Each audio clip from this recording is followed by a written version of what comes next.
తప్పుడు లెక్కలతో అడ్డంగా దొరికిపోయిన పీఆర్సీ రిపోర్ట్, ప్రభుత్వ ఆదేశాలతో హడావిడిగా మార్పులు చేసి అంకెల గారడితో లెక్కలు తప్పిన పీఆర్సీ రిపోర్ట్ 278 పేజీల నివేదికలో 54వ పేజీలో 7.5% ప్రతిపాదన, 56, 59 పేజీలలో అంతకుముందు చేసిన మాస్టర్ స్కేళ్లు 15%తో చేసిన లెక్కలు ఉన్నాయి.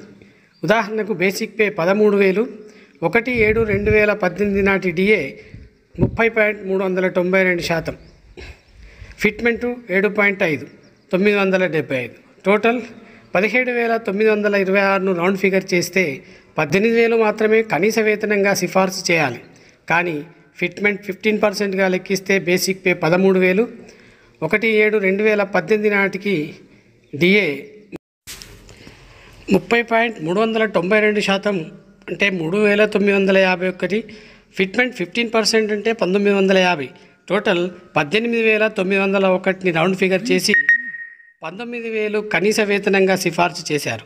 నోటి లెక్కలు చెప్పే స్కూలు విద్యార్థి కంటే హీనంగా ఒక పేజీలో మాత్రమే మార్చి మరొక పేజీలో మార్చడం మర్చిపోయిన దొంగలు దొరికారు.